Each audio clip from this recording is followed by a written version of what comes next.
Someone said something last week and you're still carrying it. Maybe it was criticism that made your stomach drop or praise that felt hollow an hour later. Either way, you're exhausted from replaying conversations, rewriting responses in your head, needing the next compliment just to feel okay. This isn't weakness. This is what happens when other people's words hold more power over your peace than you do. Tonight, you'll discover 3 ancient qualities that make some people completely unshakable. Not hardened or numb, just deeply free. Free from needing praise, free from fearing criticism, anchored in something no storm can touch. The Buddha taught that suffering comes from clinging to what we want and pushing away what we fear. When we cling to praise and fear criticism, we're trapped in this ancient pattern. But there's another way, a way that's been working for 25 centuries. Through real examples from everyday life and authentic Buddhist wisdom, you'll learn exactly how these 3 qualities work and how to cultivate them in your own life starting tonight. Before we begin, make yourself comfortable. Adjust your pillow, pull a blanket close if you'd like. Let your body find its most restful position. If it feels right, share where you're listening from in the comments. We're all here together tonight. Take one breath with me now, and as you exhale, know that for the next 3 hours, you don't need to be anyone other than exactly who you are. Let's begin. You're driving down a highway on a sunny afternoon. The road stretches ahead of you, smooth and wide, and you're making good time. Then you see it, a small warning sign on the side of the road with a camera icon. Instantly, without even thinking, your foot eases off the gas pedal. You glance at your speedometer. Everyone around you does the same thing at the exact same moment. The whole highway slows down, perfect synchronization, like a flock of birds turning together in the sky. And then a kilometer later, once the radar is safely behind you, everyone speeds up again. This tiny moment tells us something important about how we make choices. Why did you slow down? What made everyone around you do the exact same thing? And more importantly, what happens when there's no camera watching? Let's look at 5 different reasons people choose to do the right thing, to be kind, to follow the rules. Understanding these reasons will help you see why other people's words, their criticism, their praise, have so much power over your peace right now. The first reason is simple. Nobody wants to get in trouble with the law. Nobody wants to pay a fine. Nobody wants to deal with police or courts. So you slow down when you see that speed camera. You pay your taxes because the penalties are steep. You follow traffic laws because getting pulled over is inconvenient and expensive. This works, but only when someone's watching, when the threat is visible. Take away the camera and the behavior changes. The second reason is what other people think. You might do something that won't land you in jail, but it could cost you socially. Your friends might stop calling. Your family might give you that look at dinner. You might not get invited to the next gathering. You've felt this one. That moment at a family dinner, when you bite back what you really want to say, because you know the cost, that careful editing of your social media posts. Because you're aware who's watching, that fake smile when someone tells a joke you don't find funny but everyone else is laughing. You're performing constantly, aware of your audience, exhausted from managing your image. These first 2 reasons, fear of punishment and fear of judgment, keep society running smoothly, but they don't come from inside you. They're external forces, and they only work when someone's watching. Now we come to the third reason, and something shifts here.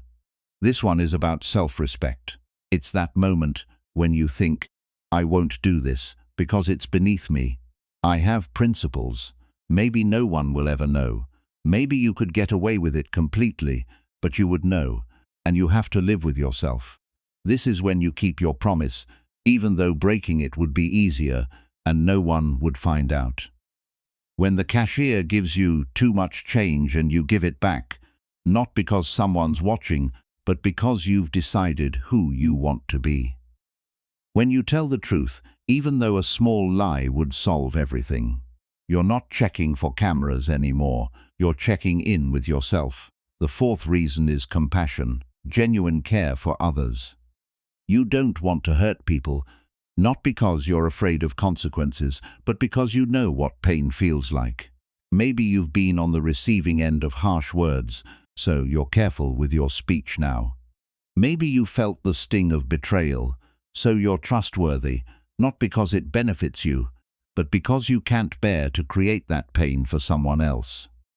Maybe you've known loneliness, so you naturally reach out to include others without thinking about what you'll gain. This isn't duty anymore, this is love. The fifth reason is understanding how life actually works. In Buddhism, this is called karma. Not punishment from the universe, but simple cause and effect. When you see clearly how your actions shape your life, harmful choices stop making sense. It's like understanding that if you plant thorns, you'll harvest thorns. This isn't about believing in rebirth or cosmic justice, it's much simpler than that. When you speak harshly to someone, that harshness doesn't just affect them, it lives in you. It trains your mind. It becomes part of how you move through the world. When you act with generosity, you're not just helping someone else, you're cultivating abundance in your own heart first. When you practice patience, you're building your own capacity for peace. Now, here's what matters for tonight. For understanding why words have so much power over you. Those first two reasons, legal trouble and social judgment, only work when there's an audience there, like that speed camera, present and powerful when visible, gone the moment you're out of sight. If you're still living primarily from these two reasons, then other people's opinions control your entire sense of self. You need their approval to feel okay. You fear their criticism, like you fear that ticket in the mail. Think about what this means in real life. If you're checking for cameras before deciding how to act, you're living in a kind of prison. Maybe a comfortable prison, but still, your behavior changes based on who's in the room. You're constantly adjusting, performing, calculating. That's why you're so tired. That's why someone's criticism can ruin your whole week. That's why praise feels good for 5 minutes, and then you're hungry for more. You're trying to get your sense of worth from people who might not even remember what they said to you tomorrow. But the last three reasons, self, respect, compassion, and understanding, these work even when you're completely alone. They work at 3.0 in the morning when no one's watching. They work when no one will ever know what you did or didn't do. These come from inside, and they're the only things that create real change. This is where people who stay calm in storms live, not in the world of cameras and crowds, but in the world of genuine understanding. The Buddha taught something important about this. True freedom doesn't come from having no rules or not caring what anyone thinks. It comes from wisdom. When your choices flow from understanding rather than fear, you're no longer controlled by circumstances. You carry something steady inside you that doesn't need external validation to exist.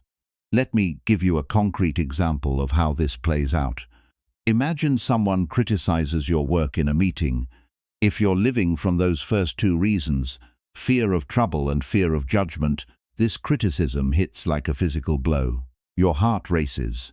Your face gets hot. You replay the moment for days. You can't sleep because you're composing better responses in your head. Why? Because your entire sense of safety depends on what that person thinks. Their opinion is the camera, and you just got caught speeding.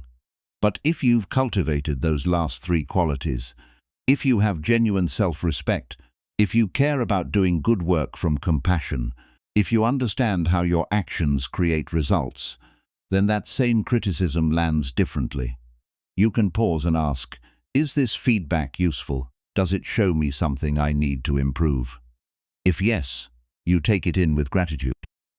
If no, you let it pass. Either way, it doesn't destroy you because your sense of worth isn't sitting in that person's hands. Or imagine someone praises you lavishly. If you're living from those first two reasons, this praise creates a brief high followed by emptiness. You need more. You start adjusting your behavior to get more praise. You become addicted to external validation, always performing, always checking if people noticed.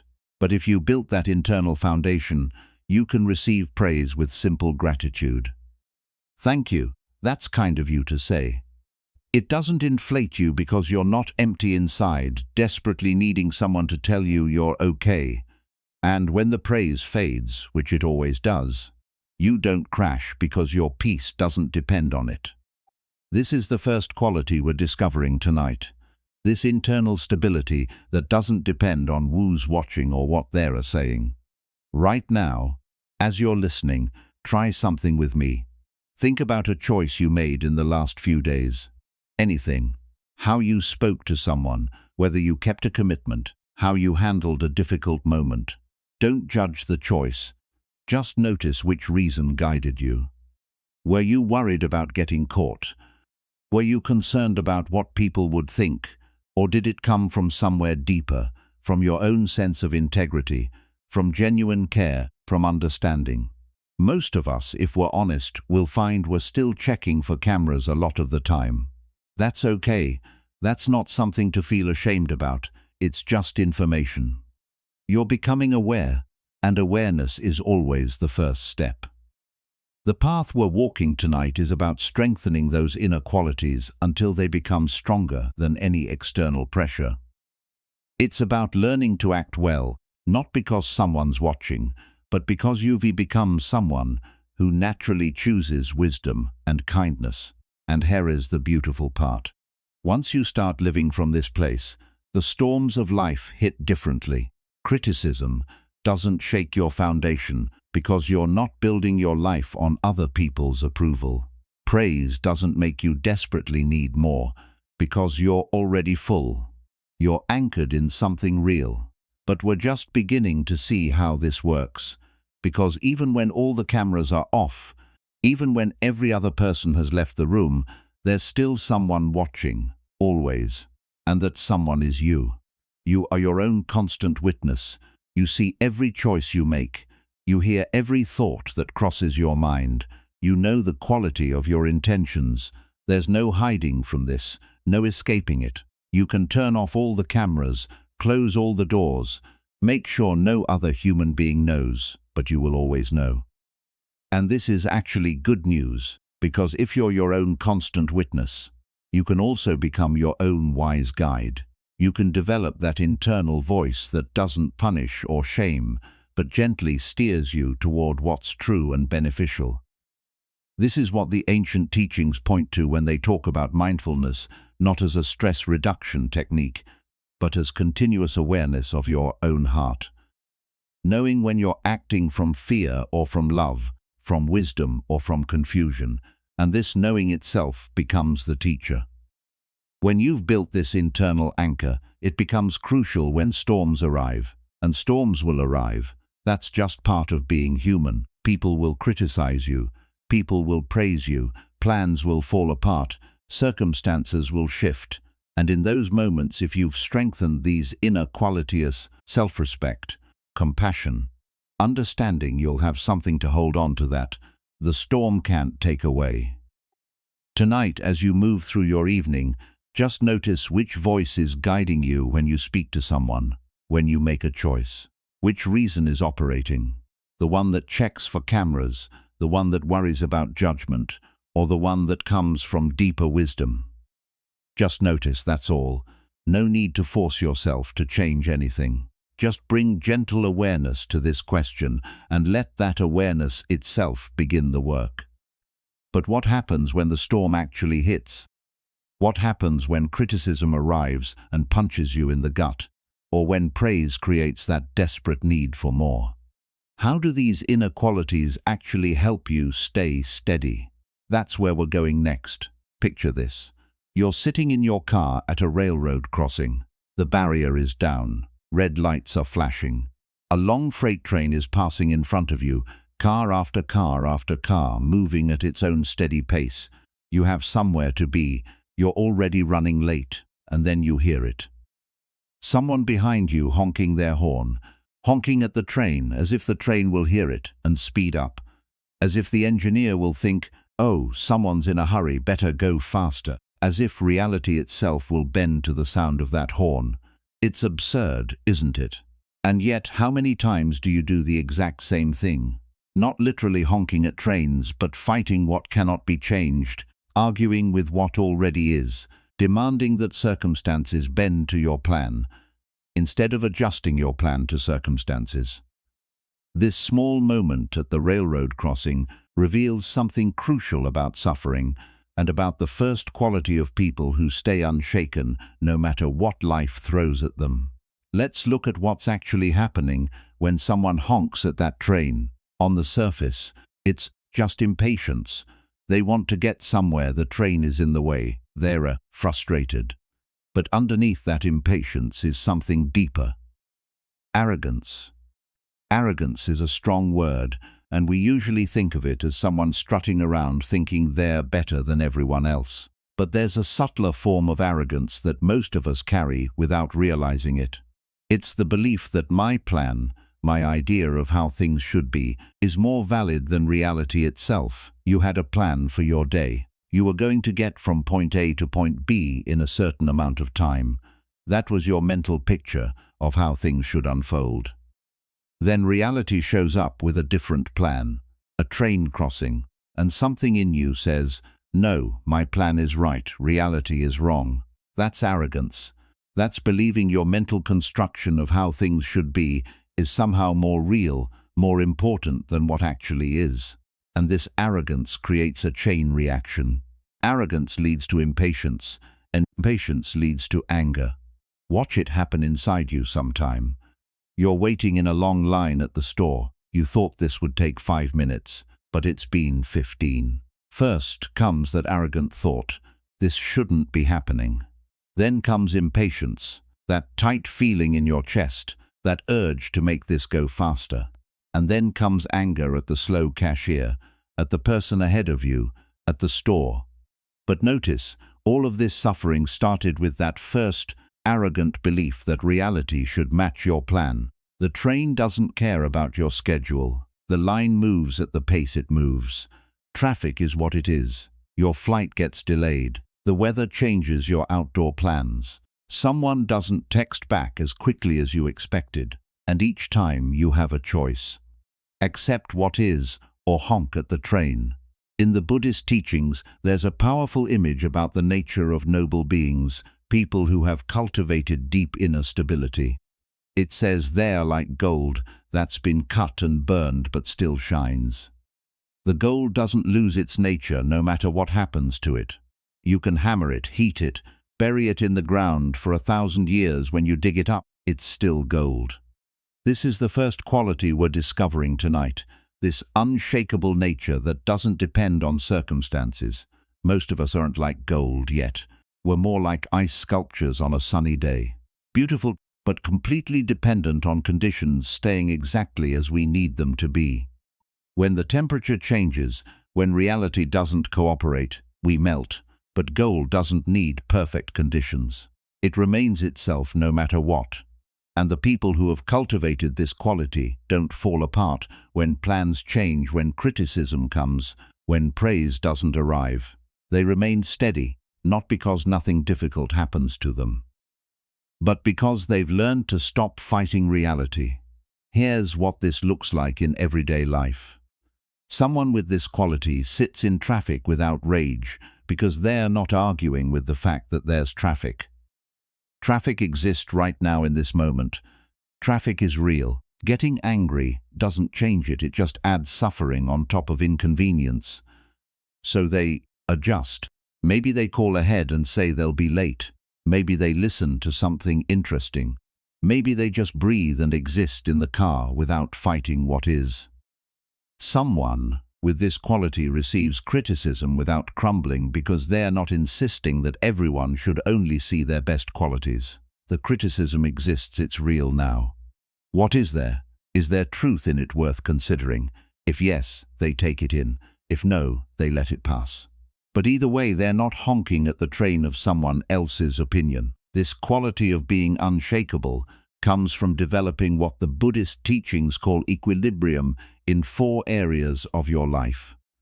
Think of these as 4 different kinds of balance that work together to create inner stability. The first is attentional equilibrium, the ability to direct your attention where you want it to go, rather than being pulled around by every passing thought or distraction. When you develop this, you're not constantly hijacked by your own thoughts or by what's happening around you. The second is ethical equilibrium, knowing what's right and having the strength to do it consistently, regardless of whether anyone's watching. This is what we explored earlier with those 5 reasons for behaving well. When you've cultivated this, your actions flow from integrity rather than from fear. The third is emotional equilibrium, the ability to experience your emotions without being controlled by them. This doesn't mean becoming emotionless. It means you can feel anger without acting out of anger, feel fear without being paralyzed by it, feel joy without grasping at it desperately. Your emotions move through you like weather, real but not permanent, powerful but not in charge.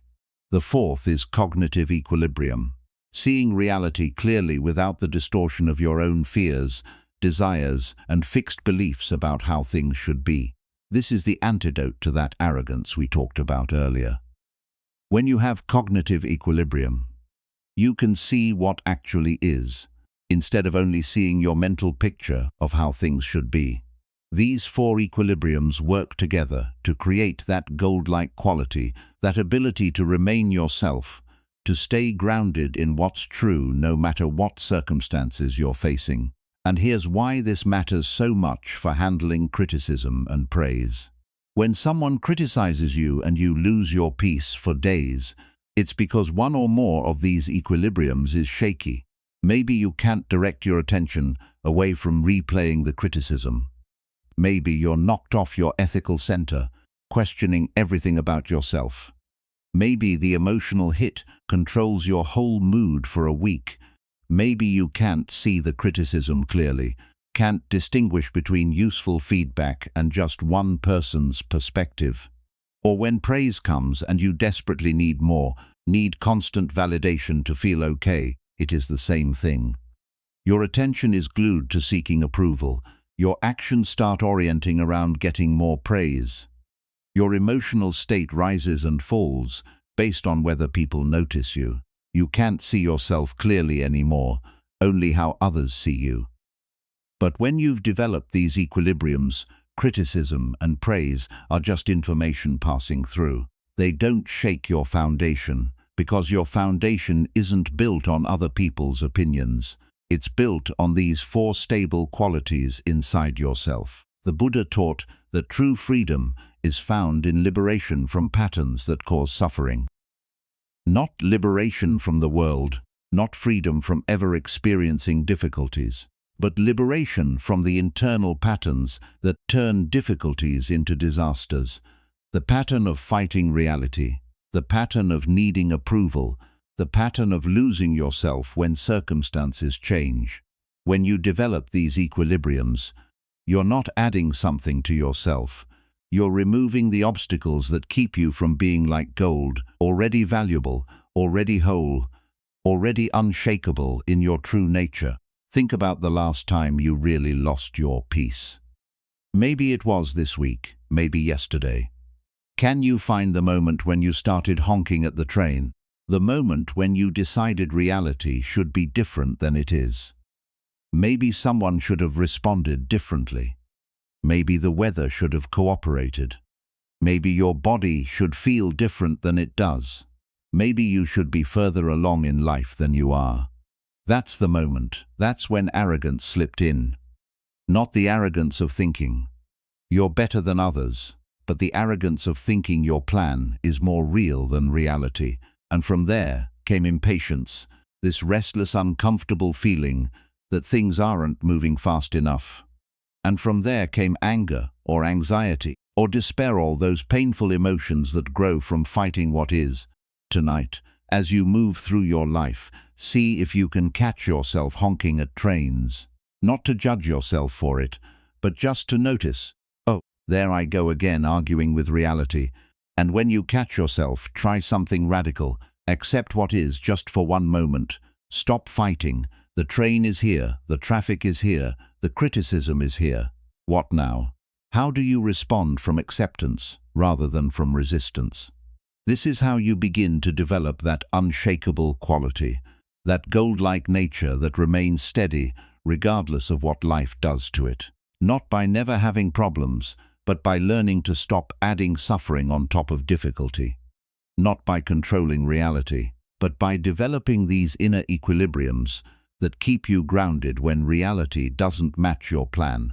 The train will pass, it always does. The question is, will you waste your energy honking at it? Or will you remain yourself calm, clear, unshaken while you wait? There's a story about Andres Segovia, one of the greatest classical guitarists who ever lived. After a particularly brilliant concert, someone approached him backstage, amazed by what they'd witnessed. "Maestro," they said, "you're a genius, that was extraordinary." Segovia looked at them with something close to annoyance. "Genius," he said. "Let me tell you about genius. I have practiced guitar for hours, every single day for decades. My fingers have bled, my nails have broken. I have played the same passages 10,000 times until they were right, and now you call me a genius. What an insult! What an insult!" Those words reveal something profound about how we misunderstand excellence and how that misunderstanding keeps us trapped. When we call someone a genius, we're doing something subtle but damaging. We're taking all the years of practice, all the discipline, all the failures and adjustments and persistence, and we're erasing them. We're saying, you didn't earn this through effort. You were just born special. You descended from somewhere with a gift the rest of us don't have. And that does two terrible things at once. First, it robs the person of credit for their actual work. Segovia didn't wake up one day able to play like that. He built that ability note by note, hour by hour, year by year. Calling it genius makes it seem like magic, like something that just appeared fully formed. It dismisses the reality of what it actually takes to become excellent at anything. But second, and this is where it affects you directly, it lets everyone else off the hook. If Segovia is a genius, if his ability is some rare gift from birth, then you don't have to feel bad about not being at that level. Of course you can't play like that. You're not a genius. You weren't born with the gift. The genius label becomes your excuse for not trying, not practicing, not putting in the decades of work. Think about how often you do this in your own life. You see someone who's calm when everyone else is panicking, and you think they're just naturally calm. You see someone who handles criticism gracefully, and you think they're just built that way. You see someone who's genuinely kind, even when it costs them something, and you think some people are just good. And in thinking this, you've just excused yourself from developing those same qualities. The truth is more challenging and more hopeful than the genius myth. Every quality you admire in another person, their patience, their wisdom, their unshakable peace, their ability to remain kind in the face of cruelty, these were built. They weren't gifts, they were practices. Someone decided to work on these things, failed many times, kept going, and gradually became the person you now admire. In Buddhist teaching, there's this beautiful concept called Buddha nature. It says that every single person has the potential for complete awakening, complete freedom from suffering, complete wisdom and compassion. Not that everyone will develop it, but that everyone could. The seed is already there, the possibility is inherent. You already have everything you need to become unshakable in the face of criticism and praise. You already have the capacity for that gold-like quality we talked about earlier, remaining yourself regardless of circumstances. You already have Buddha nature. What you might not have yet is the willingness to practice, because here's what separates the people who stay calm in storms from the people who get tossed around. It's not that they were born different, it's that they practiced being calm. They practiced not taking things personally. They practiced returning to their center after being knocked off balance. They did this over and over, year after year, until it became natural. Some people are just brave enough to start that practice. That's the only difference. Not smarter, not more talented, not blessed with special genes. Just brave enough to say, I'm going to work on this. I'm going to notice when criticism knocks me down and practice getting back up. I'm going to notice when praise makes me desperate for more and practice letting it pass through. I'm going to practice these 4 equilibriums we talked about until they become as natural as breathing. And you can start from exactly where you are right now. Maybe right now, criticism destroys you for days. That's fine. That's just your starting point. You don't need to already be good at this. You just need to start noticing what happens when criticism comes and practice responding differently. Even 1 degree differently is progress. Maybe right now you need constant validation from others to feel okay about yourself. That's fine too. That's where you're starting. You don't need to suddenly become self-sufficient overnight. You just need to start noticing that hunger for approval when it arises and practice sitting with it for just a few moments before seeking the next hit of validation. The Buddhist teachings are clear about this. Noble beings aren't a special category of humans who descended from heaven with hallows. They're a people who did the work. They cultivated noble qualities through practice, through attention, through thousands of small choices to respond with wisdom instead of reacting from confusion. Think about what this means for how you relate to criticism and praise. When someone criticizes you, you have this moment of choice. You can react the way you always have: defensiveness, rumination, self-attack, whatever your pattern is. Or you can practice responding differently, just this once. Can you pause? Can you take a breath? Can you ask yourself, is there truth here worth considering, or is this just someone else's opinion passing through? That's practice, that one moment of choosing to pause instead of react. That's how you build the quality of remaining unshaken. When someone praises you, you feel that little rush, that moment of validation, and then comes that subtle grasping. Tell me more, notice me more. I need more of this feeling. Can you notice that grasping? Can you let the praise land with a simple thank you, and then let it go without building your identity around it? That's practice too, and each time you practice, you're building something real. Those 4 equilibriums, that internal stability, that gold-like nature that doesn't change, based on whether people are applauding or criticizing. The Buddha said something important about this. No one saves us but ourselves. No one can and no one may. We ourselves must walk the path. This isn't harsh, it's liberating. It means you're not waiting for someone to fix you or gift you with peace. You're building it yourself, one practice at a time. Right now, think about something you've called impossible for yourself. Maybe you've said, I could never stay calm when someone attacks me. I could never be free from needing approval. I could never handle criticism without falling apart. That word never. That's you calling yourself something other than what you actually are. You're calling yourself fixed, unchangeable, incapable of growth. But you have Buddha nature. You have the same potential that every awakened being has ever had. What you're actually saying is, I'm not willing to practice this. I'm not brave enough yet to start. And that's okay, you don't have to start today.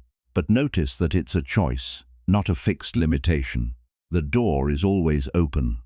When you watch someone remain peaceful in chaos, when you see someone accept criticism with grace, when you witness someone give and receive praise without being controlled by either, you're not watching a genius. You're watching someone who practiced. Someone who was brave enough to start from wherever they were and build these qualities through attention, effort, and time. You can do the same thing, not because you're special, but because you have the same human capacity they do. Not overnight, but step by step. Not perfectly, but progressively. Now, let's look at how this actually works. How you take that potential and turn it into something real in your daily life. We've discovered something important together tonight. We've seen that you have the capacity for becoming unshakable, for developing that gold-like quality that remains steady regardless of circumstances. We've seen that this isn't about being born special, it's about being willing to practice. But how does that internal stability actually grow? How do you move from understanding this conceptually to living it? It grows the same way physical strength grows, through regular practice that gradually builds capacity. When you first start lifting weights, 5 pounds might feel heavy, but you keep showing up, keep lifting, and 6 months later, 5 pounds is nothing. You didn't suddenly become a different kind of human, you built strength through repetition. Internal stability works the same way. Each time someone criticizes you, and you practice pausing instead of immediately reacting, you're building attentional equilibrium, the ability to direct your attention deliberately rather than being hijacked by emotion. It might only last for 3 seconds at first. That's fine, next time, maybe it's 5 seconds. You're building capacity each time you notice that desperate craving for more praise, and you practice sitting with it, instead of immediately seeking the next validation. You're building emotional equilibrium, the ability to feel emotions without being controlled by them. The craving doesn't disappear immediately, but you're learning you can experience it without acting on it. Each time you catch yourself fighting reality, honking at the train, arguing with what is, and you practice acceptance instead, you're building cognitive equilibrium. You're training your mind to see clearly, rather than through the filter of how things should be. This is how internal stability grows. Not through dramatic transformation, but through thousands of small moments where you choose practice over pattern. And here's why this matters so much right now, in this particular moment in history. The storms are relentless. You're not imagining that the pace of life has accelerated. The demands on your attention are constant. Social media means criticism and praise are continuous and public. You can be attacked or celebrated by strangers at any moment. Work demands immediate responses. Relationships require constant maintenance. The news cycle never stops. There's always something to react to, always something demanding your emotional energy, always another storm on the horizon. If you don't have that internal anchor we've been building toward tonight, you'll be tossed around endlessly. Your peace will depend entirely on whether the most recent message you received was kind or cruel. Your sense of self will rise and fall based on the last post's engagement. You'll be exhausted, constantly vigilant, never at rest. But if you've built that internal stability, if you've practiced those equilibriums until they're strong, then you can move through all of this without losing yourself. The storms still come, the criticism and praise still arrive, but they don't determine your state anymore. You have something steady inside that nothing external can shake. The Buddha taught, you yourself, as much as anybody in the entire universe, deserve your love and affection. This isn't just a nice sentiment, it's pointing to something practical. When you've built this internal foundation through practice, you stop looking to others to tell you whether you're okay. You know, not because you're arrogant, but because you're grounded in something real. These cultivated qualities that don't waver based on circumstances. So tonight, as you continue through these teachings, know that everything we're exploring is buildable. You're not learning about qualities you can never have. You're learning about qualities you can develop, starting from exactly where you are right now, through practice. The question isn't whether you're capable you are. The question is whether you're willing to practice. There's an ancient Buddhist verse that goes like this: when beings who are rough and coarse become angry with noble ones, how could those noble ones become angry in return? Though the jackal barks with arrogance, the king of beasts responds only with compassion. A jackal's maul, scrappy, surviving on scrap stands before a lion and barks. Barks loud, barks aggressively, tries to appear threatening. The lion could destroy this jackal in seconds. The lion has claws, has strength, has every physical advantage. But the lion doesn't attack, doesn't even growl back. Just watches with something that looks like understanding, maybe even kindness, and walks away. Why? Because the lion understands something the jackal doesn't. This barking isn't really about the lion at all. This is the second quality we're discovering tonight, the ability to not retaliate when someone attacks you, criticizes you, tries to diminish you. Not because you can't respond, not because you're weak or passive, but because you understand something deeper about what's actually happening. Let's be honest about something first. Rough people will attack you. Not might will. People who are carrying their own pain, their own unprocessed trauma, their own confusion about life, they're going to lash out sometimes. And you might be in the path of that lashing. This isn't pessimism. This is just reality. Maybe it's a coworker who criticizes your ideas in meetings with unnecessary harshness. Maybe it's a family member who makes cutting comments disguised as jokes. Maybe it's someone online who attacks you for having an opinion. Maybe it's a friend who betrays your trust when they're scared or insecure. These things happen. They happen to everyone. And here's what the verse is pointing to. These attacks say much more about the person doing the attacking than about you. Think about that jackal for a moment. It's not barking because the lion did something wrong. It's barking because that's what jackals do when they feel threatened or insecure. It's their nature, their pattern, their way of dealing with a world that feels dangerous. The lion hasn't provoked this. The lion is just being a lion, existing in its own power and peace. But the jackal's internal state, fear, insecurity, the need to assert itself causes the barking. Now imagine if the lion took it personally. Imagine if the lion thought, why is this jackal attacking me? What did I do wrong? Maybe I'm not as powerful as I thought. Maybe I deserve this. Or imagine if the lion attacked back in rage. How dare this small creature challenge me? Both responses would be based on a misunderstanding of what's actually happening. The jackal is acting from its own internal confusion, not from anything the lion has done or is. Here's a question that might change how you see criticism. Who gets angry at water for being wet? Water is wet, that's its nature. Fire is hot, that's its nature. You don't rage at the ocean for making you wet when you jump in. You don't sue fire for burning you when you touch it. You understand that these elements have certain qualities, and getting angry at them for being what they are makes no sense. Some people operate from patterns that cause them to criticize harshly. Some people are emotionally burning right now with their own unprocessed anger. Some people are drowning in their own needs and will soak everyone around them. This is where they are operating from, not necessarily who they'll always be, but who they are right now. Here's where most people trap themselves. You create a mental version of Popolan avatar, an image, a character in your mind of who they are and how they should behave. This mental version is based on your hopes, your needs, your ideas about relationships. And then the real person does something that doesn't match your mental version, and you suffer.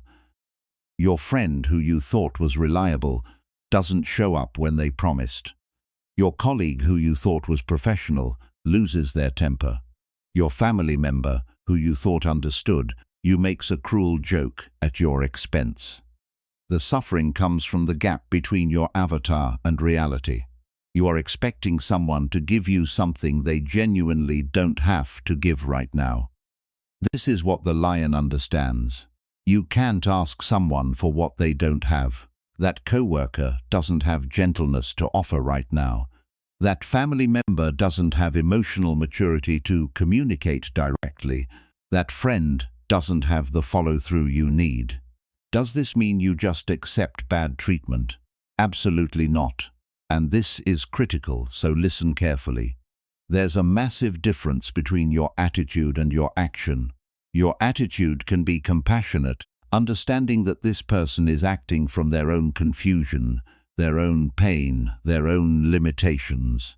You're not taking it personally because you understand it's not really about you. You're not filled with rage because raging at water for being wet doesn't change anything. But your actions can still be firm. You can set clear boundaries. You can stop putting yourself in situations where you'll be hurt. You can limit your exposure to harmful people. You can even end relationships that are damaging. All of this can be done from compassion, not from hatred. You're not punishing the water for being wet. You're just choosing not to jump in anymore. You're not attacking the fire for being hot. You're just keeping your distance. The Buddha taught something important about this. He said that holding on to anger is like grasping a hot coal with the intent of throwing it at someone else. You're the one who gets burned. When someone treats you badly and you respond with rage, with revenge, with the need to attack back, you're not hurting them as much as you're hurting yourself. You're burning your own hand. But when you understand that their behavior comes from their own confusion, when you can see them with compassion while still protecting yourself, you're free. Free from the cycle of retaliation, free from taking everything personally, free from being controlled by how others behave. This is what it means to respond like the lion, not like another jackal. When someone criticizes you harshly, you can see that they're operating from their own pain. You can choose whether this criticism has any truth worth considering. If it does, you take it in. If it doesn't, you let it pass. But either way, you're not spending the next week plotting revenge or composing clever comebacks in your head. When someone betrays your trust, you can see that they lack the capacity for trustworthiness right now. You can adjust your expectations and behavior accordingly. You can stop giving them opportunities to hurt you without needing to hurt them back. When someone attacks you online, in person, wherever, you can see that they're a jackal barking, not a real threat to who you are, and you can walk away with your peace intact.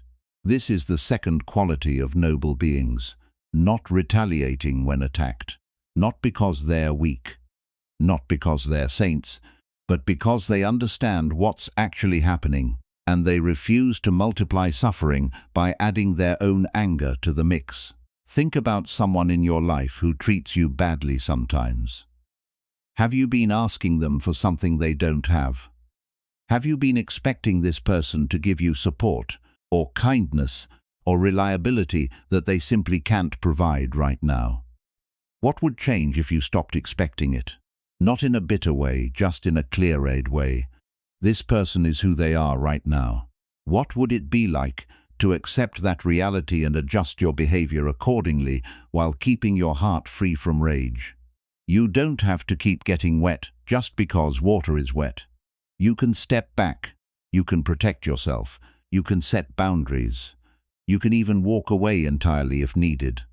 All of this can be done with compassion, understanding that they are doing the best they can with the awareness they currently have, even if that best isn't good enough for you to stay close to. This is how you remain unshaken when rough people attack, not by becoming stone, not by pretending it doesn't hurt, but by understanding what's actually happening and refusing to multiply suffering through retaliation. The lion walks away from the barking jackal, not in fear, not in anger, but in understanding. And that understanding keeps the lion's peace intact. You mentioned to someone at dinner that you're vegetarian. You weren't making a big deal about it. You were just explaining why you're not having the meat dish. And immediately, someone at the table perks up with concern. But where do you get your protein? Aren't you vitamin deficient? I read that vegetarians have serious health problems. They're suddenly very interested in your nutrition, very worried about your well-being, asking questions with an edge of skepticism or even hostility. And the strange thing is, these same people never interrogate the person eating fast food 3 times a week about their nutrition. They're not concerned about vitamin deficiency when someone's diet consists mainly of processed snacks and soda. They save all their scrutiny for the person who's actually trying to be more conscious about what they eat. Why? There's an ancient teaching that addresses this directly. People search for faults in extraordinary people, but not in the mediocre. While people examine precious jewels carefully, who bothers to inspect a lump of coal? If someone hands you a diamond, you hold it up to the light, looking for flaws. But coal, nobody bothers. We scrutinize what's valuable and ignore what's ordinary. We do this with people too. The person trying to improve gets examined closely, while mediocrity passes by without comment. Let's look at 3 reasons why, because understanding them will help you see what's actually happening when people criticize you for trying to improve. The first reason is threat. Someone else's good choice can feel like a judgment on your bad one. That vegetarian at the table isn't saying anything about your meat eating, but their choice creates a contrast that makes your own choice suddenly visible, so you find flaws in theirs. You focus on protein deficiency, vitamin B12, supposed health problems. You're not actually concerned about their health, you're protecting your ego from feeling inferior. Someone stays calm in a crisis, and you think they must be emotionally cold. Someone is generous, and you think they must not have a real life. Someone handles criticism gracefully, and you think they must have no self-respect. The flaw you find makes you feel better about not being like them. The second reason is the most uncomfortable. We search for flaws in good people to give ourselves permission to stay exactly as we are. You see someone living ethically, making good choices, trying to be better. Part of you feels uncomfortable because you're not living that way. You know you should probably make some changes, but change is hard. So you search for their flaws, and when you find one, you feel relieved. See, even they mess up. Even they aren't as good as they pretend, so I don't need to feel bad about my choices. I don't need to change. Their flaw gives you permission to keep your own flaws without guilt. This is why people get almost gleeful when someone ethical makes a mistake. It's not just schadenfreude, it's permission. Their imperfection means you don't have to be perfect either. The friend who always seems to have their life together makes one bad decision, and you feel oddly satisfied. The coworker who's usually professional loses their temper once, and part of you thinks, finally, not so perfect after all. The person who talks about mindfulness gets stressed and snaps at someone, and you think, I knew it was fake. You're collecting evidence that nobody's really good, so you don't have to try to be good either. The third reason is what happens when we label someone as good. We hold them to impossible standards. Imagine someone wearing pristine white clothing. One tiny drop of coffee on their shoulder stands out dramatically. But someone in already stained work clothes, you could spill an entire cup and it would barely show. The smallest mistake from a good person becomes enormous, but someone who's never claimed to be good can make huge mistakes and nobody blinks. This is why the usually reliable friend gets harsh criticism when they're late once, while the always late friend gets a pass. This is why you might face more scrutiny for trying to improve than you did when you weren't trying at all. Now here's what this means for you. The more you develop inner stability, the more scrutiny you'll face. People will look for your flaws. They'll test your patience to see if it's real. They'll watch for when you slip and point it out with satisfaction. Not everyone will do this, but some will. And understanding why helps you not take it personally. They're not really looking at you. They're looking at the contrast between who you're becoming and who they're staying. They are searching for the flaw that gives them permission to stay comfortable with their own choices. There's a poison in communities that the Buddha warned about. Gossip about other people's faults. This poison spreads easily because it feels good. It makes us feel superior. It bonds us with others who are also criticizing. It distracts us from looking at our own issues, but it destroys communities. It creates an atmosphere where nobody feels safe to grow or change because they know they'll be scrutinized for it. It keeps everyone trapped at the lowest level because standing out invites attack. The Buddha taught that it's easy to see others' faults, we throw them up in the air like chaff in the wind, making them visible to everyone. But our own faults, those we hide carefully.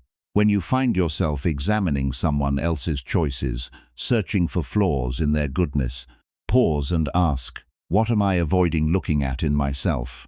What permission am I trying to give myself by finding their imperfections? And when others do this to you, when they scrutinize your choices, search for flaws in what you're trying to do. Remember what's actually happening. It's not about you, it's about their need for permission to stay as they are. Think about when you've criticized someone for trying to be better, someone at work taking initiative, and you thinking they're showing off, someone posting about their progress, and you rolling your eyes, someone making a healthy choice, and you finding reasons why it's not really that healthy. Were you looking for the flaw that would give you permission to stay exactly as you are? And think about when you've held back from doing something good because you knew people would scrutinize it. You knew that being ordinary is safer than standing out. What would it be like to do the good thing anyway? To become someone worth examining, even knowing people will look for flaws? This is part of becoming unshakable, being willing to be scrutinized and remaining steady anyway. Not because you're perfect, but because you understand what's happening and refuse to let others' need to find flaws pull you back down. Now let's look at why criticism can feel so crushing. When some person criticizes you, what do you actually hear? Not the words they say, but what you hear inside your own head. Most of the time you hear identity, not action. You hear you are instead of you did. Someone says that report was sloppy, you hear you are sloppy. Someone says you made a mistake, you hear you are a mistake. Someone says that wasn't your best work, you hear you are not good enough. The criticism was about an action, a specific thing you did in one moment. But you heard it as a judgment about your identity, about who you are permanently. This shift from action to identity is why criticism feels so crushing. If someone's critique is about what you did, you can change it next time, you can learn and improve. But if you've translated it into identity that was sloppy, becomes, you are sloppy then. There's no way out. You're trapped. The criticism becomes permanent instead of temporary feedback. And here's what makes this complicated. We do this shift ourselves. The other person might be giving reasonable feedback about a specific action, but we translate it into identity the moment we hear it. Then we suffer from that translation, not from what they actually said. This happens because of how empty or full you are inside. If you're empty, if you don't have a solid sense of who you are, if your self-worth is shaky, if you're constantly looking to others to tell you if you're okay, then other people's words fill you up completely. One criticism and you're full of shame. One piece of praise and you're full of pride. But it drains out quickly because there's nothing solid inside. But if you have a genuine, grounded sense of yourself, not arrogance, not pretending to be perfect, just a clear understanding of who you are, including both strengths and limitations, then other people's words don't fill you up. Criticism comes and you can look at it objectively. Is this about what I did or who I am? Is there truth here worth learning from? And you can take in what's useful without being destroyed. Praise comes, and you can receive it with simple gratitude, without needing more, without building your whole sense of self around it.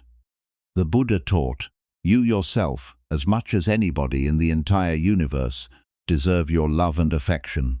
This isn't about self-centeredness, it's about having a solid, loving relationship with yourself, so that other people's opinions don't determine your worth. When criticism comes, and it will, try this. Ask yourself, am I hearing identity or action? Am I hearing you are or you did? Can I separate what I did in a specific moment from who I am as a person? This one shift, keeping action and identity separate, might be the most important thing you learn tonight. Because when you know who you are, When you have genuine self-knowledge and self-compassion, other people's words about what you did can't touch who you are. They can only touch who you are if you let them, if you translate their words from action to identity, if you take temporary feedback and turn it into permanent judgment. But you don't have to do that translation anymore. You can hear what was actually said, consider whether it's useful, and let it stop there at the level of action, not identity. It's Monday morning, you open your email and there it is. A message from your manager, a colleague, maybe a client. Just a few lines. But those lines say something critical about your work, about your judgment, about a decision you made. Your stomach drops, your heart speeds up. You read it again, hoping you misunderstood. But no, it says what you thought it said. And just like that, your whole week changes. You can't focus on anything else. You read the email 10 more times, analyzing every word. You compose responses in your head, some defensive, some apologetic, some angry. You don't send any of them, but you can't stop writing them mentally. You replay the situation, seeing all the ways you could have done it differently. Tuesday comes, and you're still thinking about it. Wednesday, and it's still there, a weight in your chest. By Friday, you've barely accomplished anything because this one email has consumed your mental energy, or maybe it's the opposite. Maybe the email is praise. Your manager says your work was excellent, exactly what they needed. You feel amazing for about 2 hours. Then the feeling starts to fade. By afternoon, you're already wondering, will they think the next thing I do is as good? What if I can't maintain this level? By the next day, that praise feels like it happened years ago, and you're already hungry for the next validation. This is what it means to live as a hostage to words. Criticism destroys you. Praise inflates you briefly, then leaves you empty, and neither one gives you any lasting peace. This brings us to the third quality of people who remain unshaken. Praise doesn't seduce them. Criticism doesn't crush them. And they stay rooted in something real, regardless of what others say. Let's look at why we get trapped in this cycle. In Buddhist teaching, there's something called the 8 worldly dharmas, 8 things that most people spend their entire lives chasing or avoiding. They come in 4 pairs. The first pair is praise and criticism. We desperately want praise and desperately fear criticism. We adjust our behavior, our words, our choices to maximize praise and minimize criticism. The second pair is gain and loss. Acquiring things and losing things. Money, possessions, status, titles, achievements. We spend enormous energy trying to gain more and avoid losing what we have. The third pair is fame and obscurity. Being noticed versus being ignored. Not fame in the celebrity sense necessarily, but being important, being recognized, being someone who matters in your workplace, your community, your social circle. The fourth pair is pleasure and pain, seeking what feels good and avoiding what feels bad. Not just physical pleasure and pain, but emotional comfort and discomfort, the pleasant conversation versus the difficult one, the easy path versus the challenging one. Now, here's what makes these 8 things so powerful and so problematic. They work, sort of temporarily. Praise does feel good. Gaining something you wanted does bring satisfaction. Being recognized does create a sense of significance, so your mind learns, this is how I get happy. Chase these things. Build your life around pursuing praise, gain, fame, and pleasure, while avoiding their opposites. But there's a massive problem with this strategy. None of these things last, and none of them are under your control. Think of it like a casino. You walk in and sometimes you win. The praise comes, the promotion happens, people notice you, you feel good. That win feels amazing, so you think, this is working. But the house always wins in the long run. Eventually criticism will come, loss will happen, you'll be overlooked, pain will arrive. And when it does, you crash. The problem isn't that these things exist. The problem is confusing them with genuine well-being. Pleasure is not the same as peace. Praise is not the same as self-worth. Gain is not the same as security. Fame is not the same as meaning. But we confuse them constantly because they give us a temporary spike of good feeling that we mistake for actual happiness. It's like eating candy and thinking you've had a nutritious meal. It tastes good, gives you quick energy, but doesn't actually nourish you. And when it wears off, you're hungrier than before. This is why that Monday morning email can ruin your whole week. You've built your sense of self on other people's opinions. When the opinion is positive, you feel solid, but only until the next opinion arrives. When the opinion is negative, everything crumbles because there's nothing underneath holding you up. The Buddha taught something crucial about this. He said that suffering comes from tanathis, desperate clinging to experiences we want, and desperate pushing away of experiences we don't want. We crave praise and push away criticism. We crave gain and push away loss. This constant craving and aversion creates endless suffering because we're trying to control what can't be controlled. But here's what's hopeful. You can build your life on something that doesn't move, that doesn't depend on whether Monday's email is praise or criticism. Remember those 4 equilibriums: attentional, ethical, emotional, cognitive. These are what you root yourself in instead of the 8 worldly dharmas. When you can direct your attention, when you act from integrity, regardless of who's watching, when you can experience emotions without being controlled by them, when you see reality clearly, these qualities don't fluctuate based on what email arrives Monday morning. They're yours, they're stable, they're under your influence, even if not completely under your control. This is what it means to stay rooted in your practice rather than in results. Your practice, your daily choices, to cultivate these equilibriums, to develop genuine self-knowledge, to act from integrity. This is the solid ground beneath your feet. Results fluctuate. Sometimes people praise you, sometimes they criticize you, but your practice continues regardless. When that email arrives Monday morning, whether it's criticism or praise, you can receive it without being destroyed or inflated by it, because your sense of who you are doesn't live in that email. It lives in the qualities you've been cultivating: the ability to pause, to see clearly, to respond rather than react, to stay grounded in what's real. The Buddha said, "Peace comes from within, do not seek it without." This isn't poetry, it's practical instruction. Stop betting everything on the casino of praise and criticism, gain and loss. You can't win that game long term. Build something inside that doesn't require winning. Genuine self-knowledge, genuine compassion, genuine clarity about what actually matters. Think about an email, a text, a comment that's still living in your mind. Maybe it was weeks ago, months ago, maybe even years ago.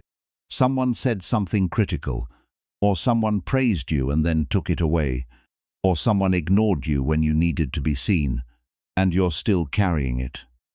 That's not about the other person anymore. That's about where you're placing your foundation. That's about trying to get your sense of worth from something outside yourself that you can't control. What would it be like to put it down? Not to pretend it didn't hurt, but simply to stop letting those words determine who you are today. What would it be like to build your foundation somewhere else in the qualities you're developing, the practices you're maintaining, the understanding you're cultivating? That's what we're building toward tonight. Not invulnerability to words, but freedom from being held hostage by them. Picture someone dressed in pristine white clothing from head to toe: white shirt, white pants, white shoes, everything perfectly clean, bright, spotless. There, sitting at a cafe having coffee. One tiny drop, barely noticeable, maybe the size of a pencil eraser, falls on their shoulder. Everyone sees it immediately. That single brown spot on all that white stands out like a spotlight on it. The person becomes acutely aware of it, self-conscious, maybe even embarrassed. Now picture a mechanic in their work clothes. Dark pants already stained with oil, grease, dirt from working under cars all week. Someone spills an entire cup of coffee on them. Does anyone notice? Barely. The mechanic probably doesn't even care. Same substance, coffee, but completely different impact based on what it lands on. We do this exact thing with people, and it creates a particular kind of suffering that most of us carry without realizing it. When you label someone as good, or when you get labeled this way yourself, you've just dressed them in white clothing. Now every small mistake becomes enormous. The friend who's usually reliable is late once, and it feels like a betrayal. The colleague who's usually professional loses their temper once, and people are shocked. The person who talks about living mindfully gets stressed and snaps at someone, and others think, see, it was all fake. But the person who's never claimed to be good, they can make huge mistakes and nobody's surprised. More stains don't change anything. This creates a strange trap. The better you try to be, the more exhausting it becomes because the standard keeps rising. You become afraid of being human, afraid of having a bad day, afraid of the inevitable moment when you're not at your best, because you know that one drop of coffee will be visible from across the room. And here's what makes this even more complicated. Often, you're the one doing this to yourself. Maybe nobody else is holding you to these impossible standards, but you've decided you should be good, you should be calm, you should be patient. You've dressed yourself in white, and now you're terrified of any spot appearing. You handle criticism well 99 times, but the one time you get defensive, you're devastated with yourself. You stay calm through 99 stressful situations, but the one time you lose it, you think him a fraud. Not actually calm, I've been pretending. You're judging yourself by the drop of coffee, not by the 99 times there was no drop. You're focusing on the spot and ignoring all the white that's still clean. This is exhausting. This is why people sometimes give up on trying to be better. Not because being better is hard, but because the standard they are holding themselves to is inhuman. Nobody can be perfectly calm, perfectly patient, perfectly composed all the time. But we think we should be able to, and when we can't, we crash. And then there's what happens when others put you on a pedestal. Maybe you've been reliable, kind, patient, strong through difficult times. People start seeing you as the calm one, the stable one, the one who has it together. And at first, this might feel good. It's nice to be seen as capable. But then you realize you can't have a bad day anymore. You can't admit when you're struggling, because people need you to be strong. You can't show frustration, or anxiety, or weakness, because that's not who you're supposed to be. You've been dressed in white by others' perception, and now you're trapped maintaining that image even when you just want to be human. The pedestal becomes a prison. You're isolated up there, trying to maintain an image of perfection that you never claimed you had in the first place. This relates directly to how we handle praise and criticism. When people praise you for being calm, wise, patient, kind, they're dressing you in white. And if you believe that praise, if you start identifying with being the calm one or the wise one, you've just put yourself in the white suit. Now, any moment you're not calm becomes a spot that stands out dramatically. And when criticism comes, when someone points out that one drop of coffee, it hits harder because of the contrast. You're experiencing the gap between who you've been presented as and the human reality of who you actually are. So what's the way out of this trap? First, stop wearing white. Stop holding yourself to standards of perfection that no human can maintain. Stop believing that being good means being perfect, that trying to improve means never making mistakes, that handling criticism well means never being hurt by it. You can be someone who generally stays calm and still have moments when you lose it. You can be someone who tries to be kind and still have moments when you're sharp or impatient. These moments don't erase all the other moments. They don't make you a fraud, they make you human. The Buddha never taught perfection, he taught practice, continuous, ongoing practice of returning to wisdom, to compassion, to clarity after you've lost them. Not staying in them constantly without ever falling out, but returning to them each time you do fall out. Good enough is actually good enough, not as a cop-out, but as a realistic understanding of what it means to be human. You're good enough when you're doing your best with the awareness you have in this moment. You're good enough when you're trying to grow while accepting where you currently are. This might sound like lowering your standards, but it's actually the opposite. It's having accurate standards instead of impossible ones. It's understanding that real growth happens in the space between perfection and giving up, in the middle ground where you're trying, failing sometimes, learning and trying again. And here's what's beautiful about releasing the need to wear white. Criticism doesn't hit as hard anymore. When someone points out a flaw or a mistake, you're not devastated because you went pretending to be flawless in the first place. You can look at it honestly. Yes, that's true. I did mess up there. What can I learn from this? And praise doesn't seduce you as much either. When someone says you're calm or wise or kind, you can receive it with gratitude without building your whole identity around it. You know you're sometimes calm and sometimes not, sometimes wise and sometimes foolish. The praise is nice, but it doesn't define you because you're not wearing white that must stay spotless. Healthy self-worth isn't thinking you're perfect, it's knowing you're imperfect and being okay with that. It's understanding that your value as a person doesn't depend on maintaining a spotless image. The Buddha taught, you can search throughout the entire universe for someone more deserving of your love and affection than you are yourself. And that person is not to be found anywhere. You yourself, as much as anybody in the entire universe, deserve your love and affection. This includes loving and accepting the parts of you that aren't perfect, the moments when you fall short of your own ideals, the days when you're wearing stained overalls instead of spotless white. Think about this. Where in your life are you wearing white when you could wear blue or grey or even the mechanic's comfortable overalls? Where are you holding yourself to standards that make every small mistake feel like a disaster? Where are you so afraid of the coffee drops that you've stopped living freely? Stopped being fully human? What would it be like to change clothes?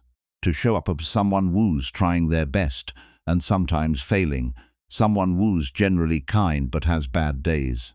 Not as lowering your standards, but as having realistic ones. This is how you begin to handle both criticism and praise with more freedom, by releasing the exhausting need to be perfect and accepting the relief of being human.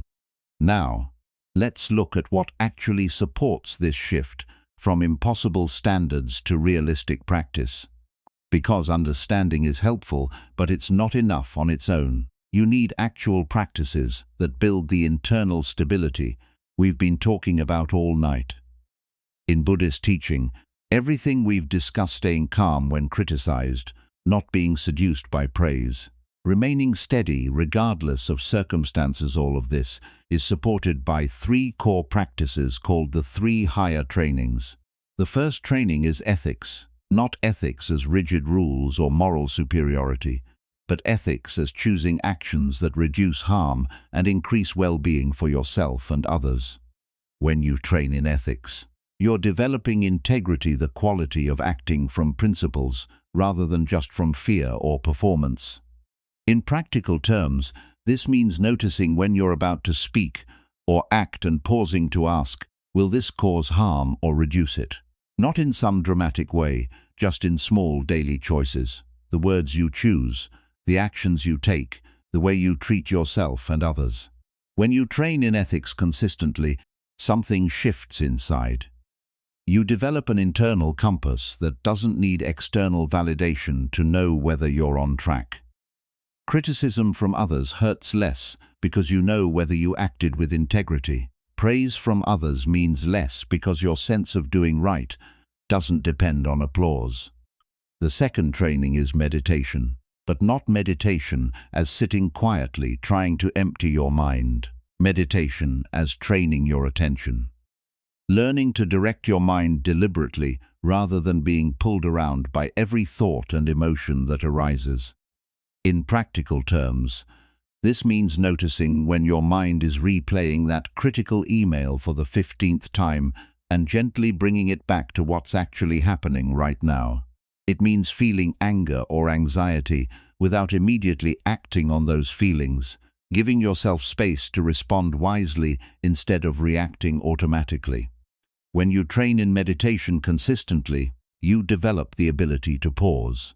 That pause is where freedom lies, the gap between stimulus and response, where you can choose how to act instead of being controlled by habit. The third training is wisdom, seeing reality clearly without the distortion of your fears, desires, and fixed beliefs. In practical terms, this means understanding impermanence, that praise and criticism both pass, that no state lasts forever, that clinging to the good or pushing away the bad creates suffering. It means understanding that you're not a fixed, permanent self that can be defined by one email or one moment or one person's opinion.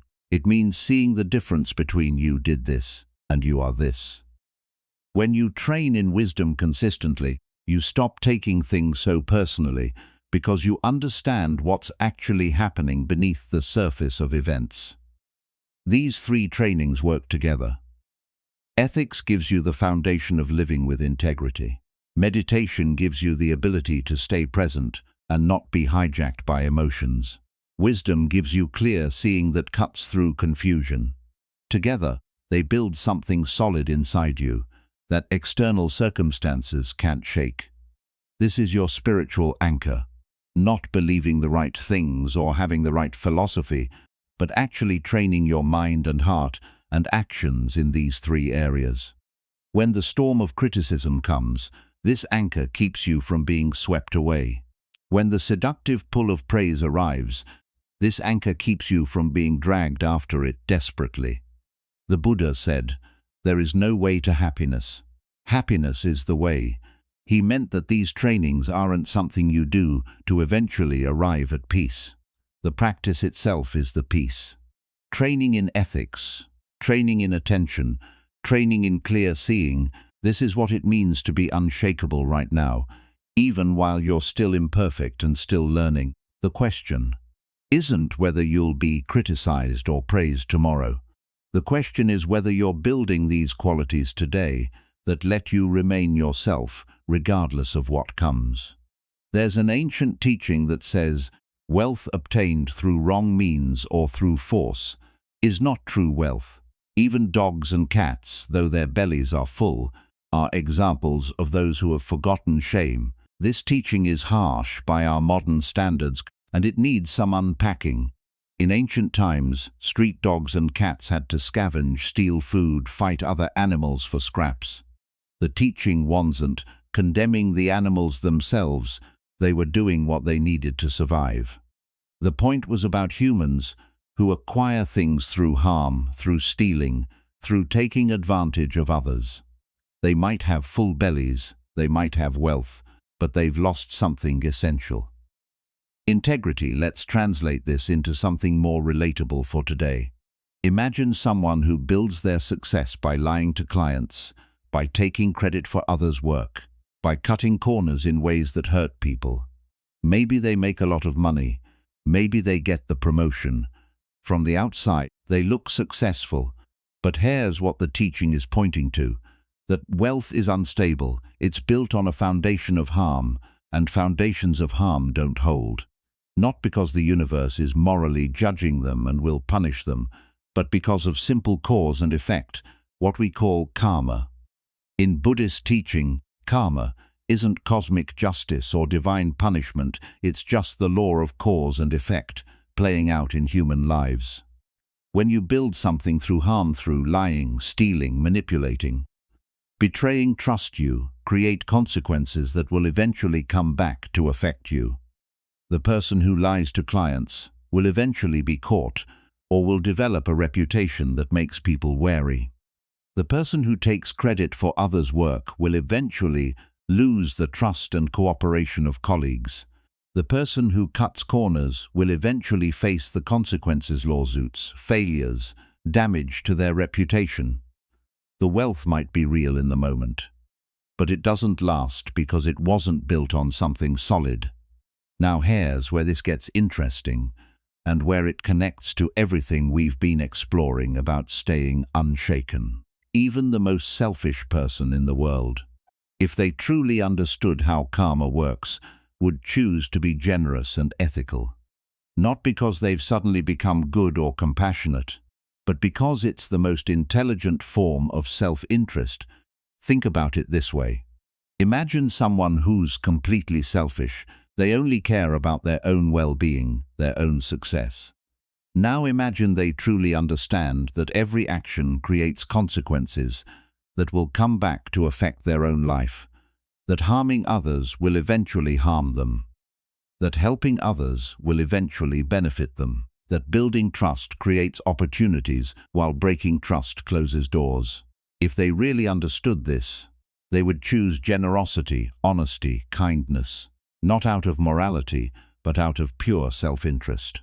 They would treat people well because it's the smartest way to create a good life for themselves. This is what the teaching means about true wealth versus false wealth.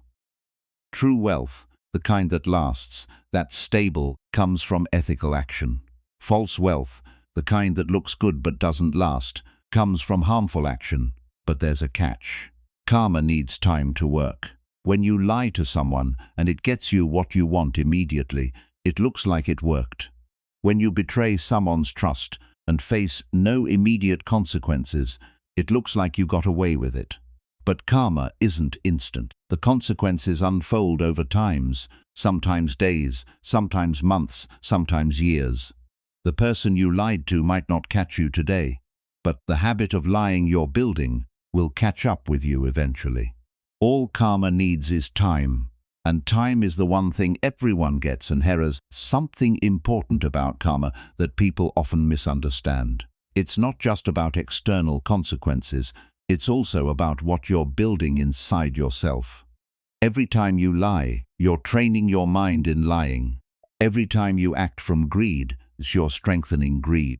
Every time you harm someone, you're making it easier to harm someone next time. You're shaping who you're becoming. You're building patterns that will be harder to break later, and the opposite is equally true. Every time you act with integrity, you're training your mind in integrity.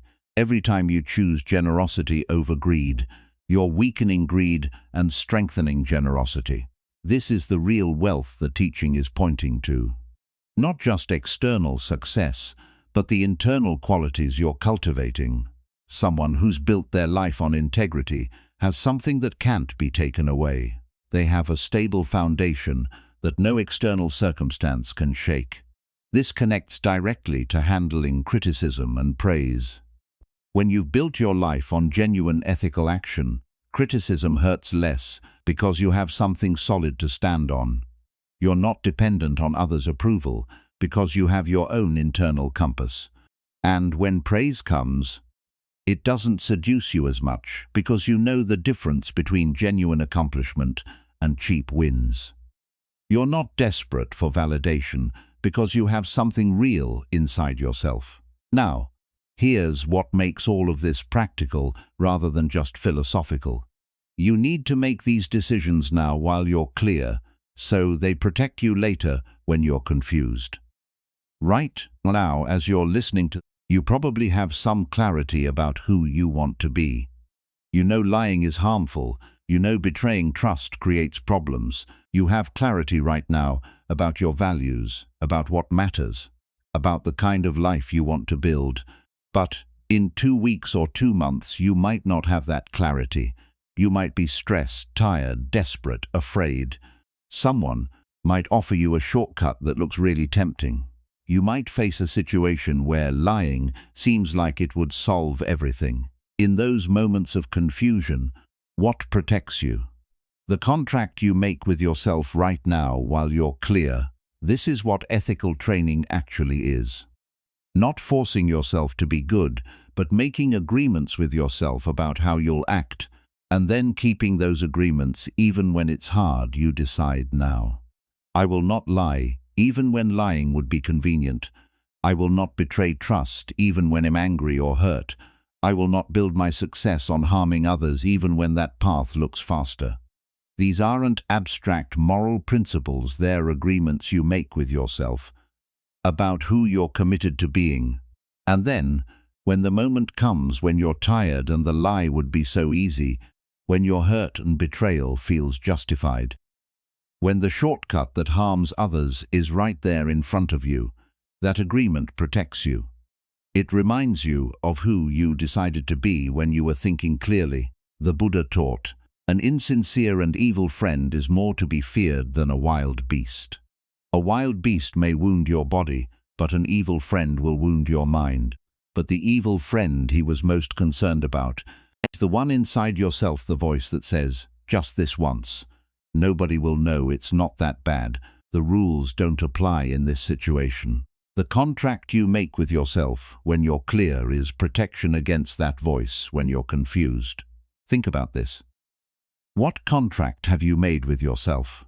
What have you decided about how you'll act, about what you will and won't do, about the kind of person you're committed to being? Is it clear enough that it will protect you when clarity is hard to find? Or have you been living without a contract, making it up as you go along, deciding in each moment based on what's convenient? Because here is the truth. If you don't decide who you are now, circumstances will decide for you later. If you don't make your contract with yourself in clarity, you'll be forced to make decisions in confusion. And decisions made in confusion rarely serve your actual well-being.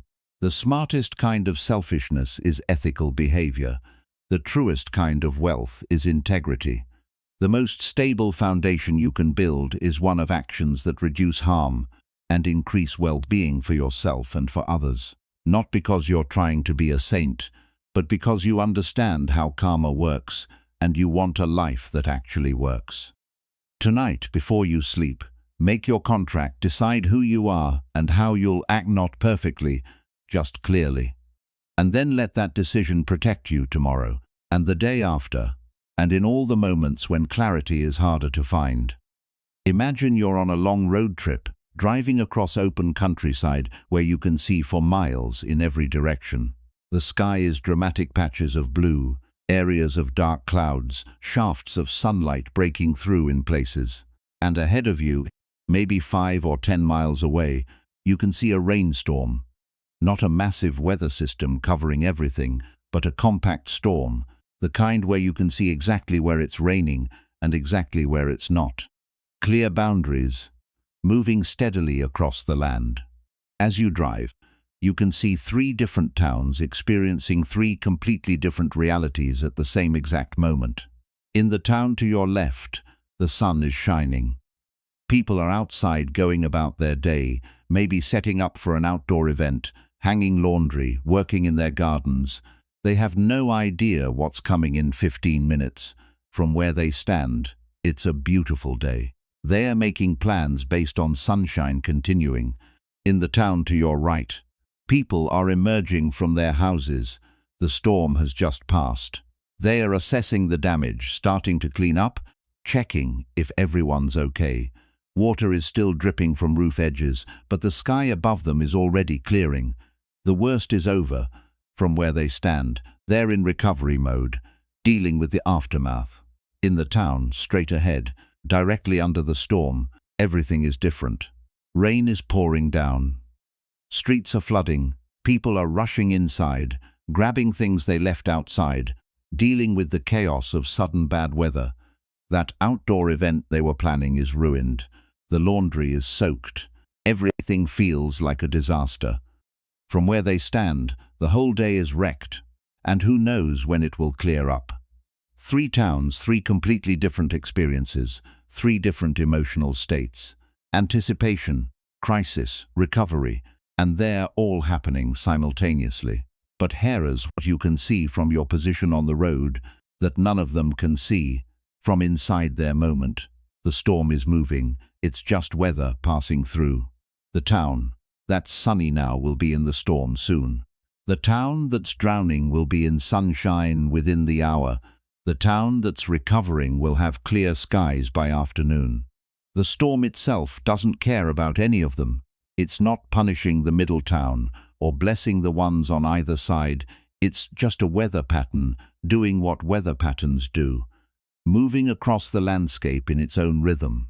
This is exactly what our lives look like when you zoom out far enough. Right now, you might be in the sunny part. Things are going well. You're getting praised at work. Your relationships are good. You feel capable and successful.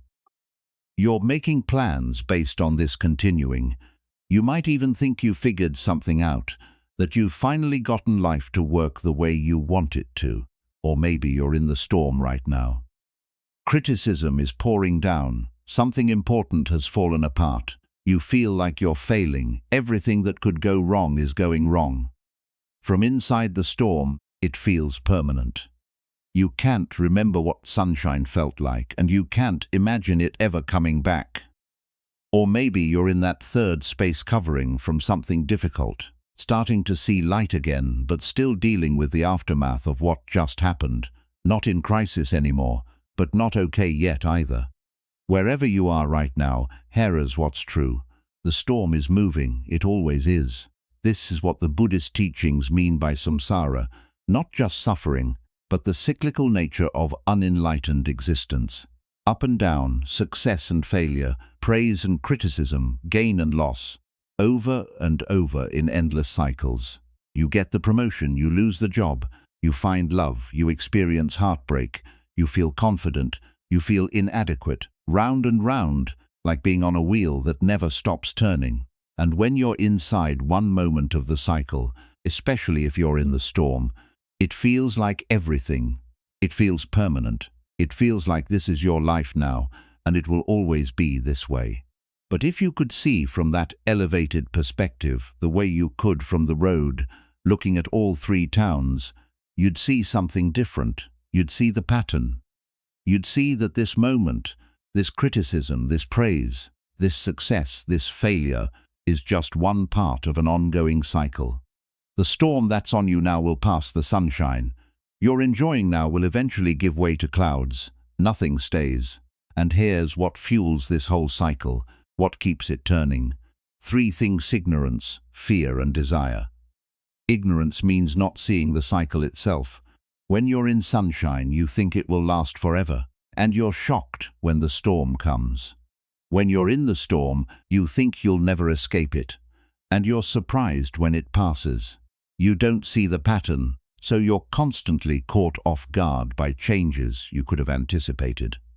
Fear means desperately trying to avoid the storm. You see those dark clouds on the horizon and you panic.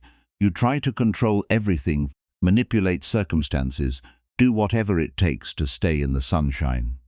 But the storm comes anyway because storms are part of weather and suffering is part of life. Desire means desperately grasping at the sunshine. When things are good, you cling to them, terrified they'll end. You try to freeze this moment, to make it permanent, to guarantee it will never change. But it does change because everything changes. And your grasping just makes the inevitable loss hurt more. These three: ignorance, fear, desire, keep the wheel turning. They keep you trapped in reacting to wherever you are in the cycle, rather than understanding the cycle itself. So what's the way out? Or more accurately, what's the way to stop being tossed around by the cycle even though the cycle continues? It's not about making the storm stop coming. You can't control that. It's not about staying in permanent sunshine. That's impossible. It's about internal development that remains constant, regardless of where you are in the external cycle. Think about those four equilibriums we talked about earlier: attentional, ethical, emotional, cognitive. These don't depend on whether you're currently in sunshine or storm. You can train your attention, act with integrity, manage your emotions, and see clearly whether you're being praised or criticized, whether you're succeeding or failing, whether you're in the good part of the cycle or the difficult part. This is what the teaching means about growth, mattering regardless of your external position. You can be at the peak of success and still work on developing these inner qualities. You can be in the valley of failure and still work on developing these inner qualities. You can be in the middle, neither particularly up nor particularly down, and still work on developing these inner qualities. The solution is always the same. Develop internally. Build something inside yourself that doesn't depend on which part of the cycle you're currently experiencing. When you're in the storm, when criticism is pouring down, when everything feels like it's falling apart, you can practice staying grounded in those inner qualities rather than being swept away by circumstances. When you're in the sunshine, when praise is abundant, when everything's going your way, you can practice not building your identity on conditions that will inevitably change. The Buddha taught, all conditioned things are impermanent. When one sees this with wisdom, one turns away from suffering. This doesn't mean becoming pessimistic or refusing to enjoy good things. It means seeing the cycle clearly enough that you stop being surprised by it. Stop being controlled by it. Stop placing all your happiness on one part of it continuing forever. The broader view brings peace, not because your circumstances get easier, not because the storms stop coming, but because you understand what's actually happening. You see the pattern. You see that this moment, whatever it is part of a larger cycle that will continue moving. And that understanding allows you to respond differently. When criticism comes, you can remember, this is the storm passing through, not a permanent condition. When praise comes, you can remember, this is sunshine beautiful but temporary. Not something to build my entire sense of self upon. When success comes, you can enjoy it without grasping. When failure comes, you can learn from it without being destroyed. Think about where you are right now in your cycle. Are you in sunshine, making plans as if it will last forever? Are you in the storm, feeling like you'll never escape? Are you in recovery, dealing with what just happened? And now ask yourself, can you see the storm moving, or are you only seeing your current weather? Can you zoom out far enough to see the pattern, to understand that this moment is just one part of an ongoing cycle? This shift in perspective, from being trapped in the moment to seeing the cycle, is what begins to free you from being controlled by praise and criticism, by success and failure, by all the ups and downs that will continue happening as long as you're alive. The storm keeps moving, it always does. The question is whether you'll be tossed around by it, or whether you'll develop something inside yourself that remains steady, regardless of what weather is currently passing through. We've traveled through many teachings tonight, and now it's time to bring them all together into something you can actually use. Everything we've explored, the speed cameras, the train barriers, the guitar practice, the jackal and lion, the jewel inspections, the Monday morning emails, the white suits, the understanding of karma, the moving storms, all of it has been pointing toward three qualities that make some people unshakable, while others get tossed around by every word someone says. These aren't mysterious spiritual powers. They're practical qualities you can develop starting tonight. The first quality is this: praise doesn't seduce you anymore. Not that you become cold or ungrateful. Not that compliments don't feel nice, but they don't hook you, don't pull you around, don't become something you desperately need more of. Think about what seduction actually means. Being led away from yourself, being pulled by something outside yourself into behavior you wouldn't choose if you were thinking clearly. When praise seduces you, you start adjusting your actions to get more of it. You stop doing what matters and start doing what gets noticed. You become a performer rather than a person, constantly aware of your audience, constantly hoping for applause. This creates an addiction cycle as real as any chemical dependency. The praise hits and you feel amazing, validated, seen, worthy. Then it fades and you feel empty again, craving the next hit. So you seek it out. Do whatever worked last time. Try to recreate the conditions that brought praise before, but it never satisfies for long. The dose you needed yesterday doesn't work today. You need more. Need it more often. Need it from more people. Freedom comes when you can receive praise with simple gratitude. Thank you. That's kind of you to say, and then let it go. It doesn't fill you up because you're already full. It doesn't define you because you know who you are independent of what anyone says. You can appreciate it without needing it, enjoy it without being controlled by it. The second quality is this: criticism doesn't crush you anymore. Again, not that criticism doesn't sometimes, not that you become robotic or indifferent, but the criticism doesn't knock you down for days, doesn't spiral into self-hatred, doesn't it make you question your entire worth as a person. Remember what we learned about the action versus identity distinction. This is where it becomes practical.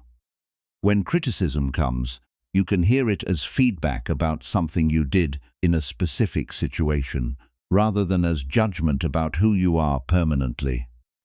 Someone says your report was sloppy, and instead of hearing you are sloppy, you hear this specific report had issues. Can you fix it? Yes. Is there something to learn?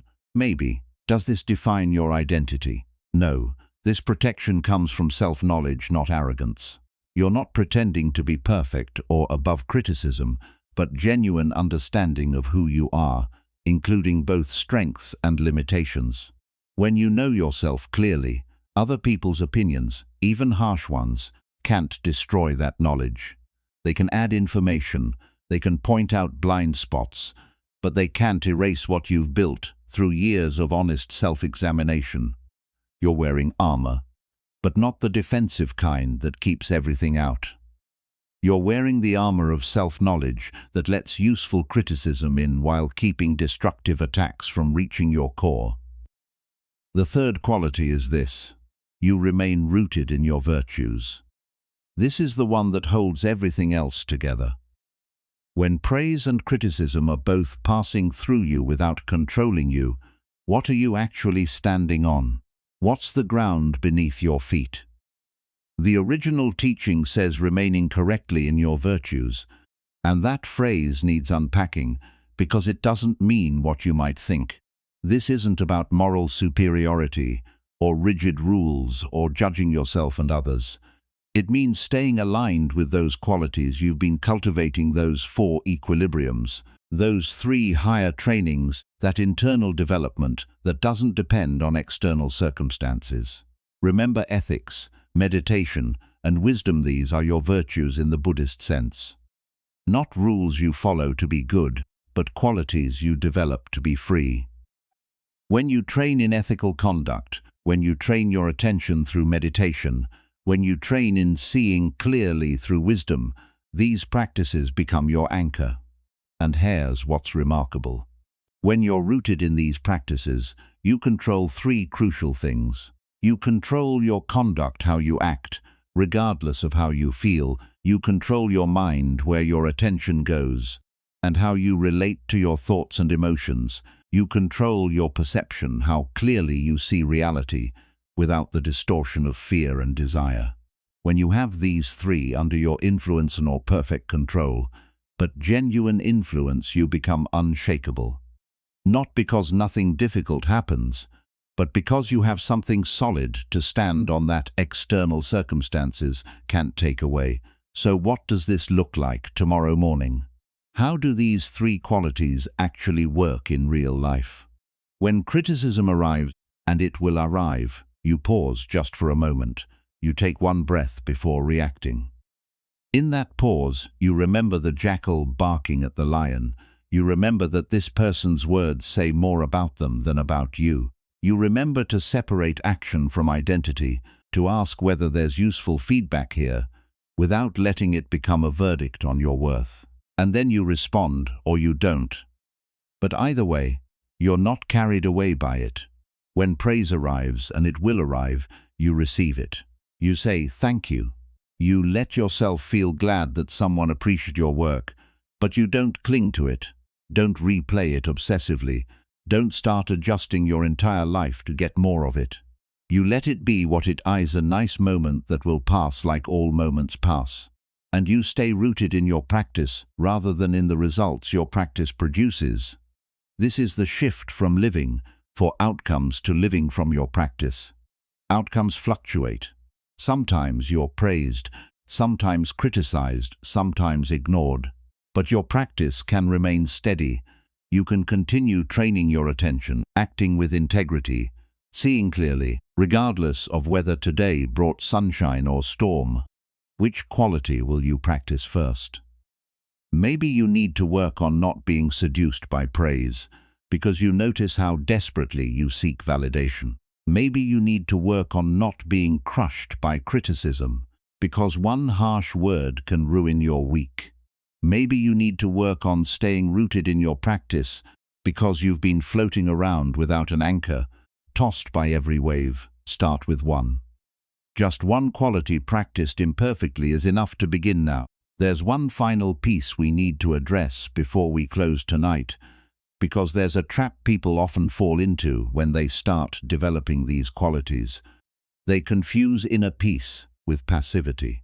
They think that remaining unshaken means never taking action, never setting boundaries, never saying no to harmful behavior. This is wrong, and it's dangerous. In Buddhist teaching, especially in the Bodhisattva path, the path of someone committed to reducing suffering for all the being's greatest sin is indifference. Not anger, not fear, not even hatred, indifference. The cold turning away from suffering, the refusal to engage, the comfortable numbness that lets harm continue because confronting it would be uncomfortable. Compassion is not passivity. Setting boundaries is not the opposite of kindness. Taking firm action against harmful behavior is not betraying your inner peace. Remember when we talked about the jackal and the lion? The lion doesn't retaliate with rage, doesn't attack the jackal in anger.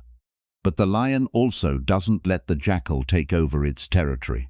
The lion walks away, if appropriate, or the lion stops the threat if necessary, all while maintaining that inner stability we've been building toward. Your attitude can be compassionate, understanding that people act from their own confusion and pain, but your actions can still be firm. You can end relationships that are harmful. You can report behavior that crosses ethical lines. You can say no clearly and repeatedly to people who keep asking for what you cannot give. You can protect yourself and others from harm. All of this can be done from compassion, not from hatred. The difference is internal. You're not burning with rage while you set the boundary. You're not seeking revenge while you take protective action. You're not attacking the person while you stop the harmful behavior. You're doing what needs to be done from a place of clarity rather than from a place of emotional reactivity. Action and peace coexist. You can be utterly calm inside while being completely firm in your actions. You can have compassion for why someone behaves harmfully while still protecting yourself from that harm. You can understand their pain while refusing to let their pain become your pain. The Buddha taught, hatred is never appeased by hatred in this world. By non-hatred alone is hatred appeased. This is an eternal law, but non-hatred doesn't mean non-action. It means acting from wisdom rather than from rage, from compassion rather than from vindictiveness, from clarity rather than from confusion. So as you develop these three qualities, as praise stops seducing you, as criticism stops crushing you, as you remain rooted in your practice, remember that you're not becoming passive, you're becoming free. Free to act when action is needed, free to rest when rest is appropriate, free to respond wisely rather than react automatically. Tomorrow brings what it brings, praise, criticism, storms, sunshine, all of it. But you're building something tonight that will be there tomorrow, and every day after, something no one can take from you, something circumstances can't shake, something real. The three qualities aren't the end of the path, they're the beginning of living free. We started tonight with words that held you hostage, criticism that wouldn't stop replaying, praise that left you empty and craving more. We end with something different. You understanding why those words had such power and how to take that power back. The three qualities we've explored aren't gifts. You're waiting to receive their capacities you already have right now that just need practice to develop. Praise doesn't have to seduce you. Criticism doesn't have to crush you. You can remain rooted in something real, regardless of what anyone says. When the storms come, and they will come, you can return here. This wisdom doesn't disappear when the video ends. It waits for you whenever you need it. If something tonight resonated with you, leave a comment about which quality you'll practice first. And if you know someone who's being held hostage by words right now, someone who needs to hear this, share it with them. The Buddha taught that you already have Buddha-nurtured seed of complete freedom, complete peace, complete clarity. It's not something you earn through years of perfect practice. It's something you uncover by removing the beliefs and patterns that hide it. The work isn't adding something you lack, it's clearing away what obscures what you already are. May this bring you peace, may this bring you freedom. And if sleep is calling you now, let it come. You don't need to hold on to these words. They've already done their work. Rest well.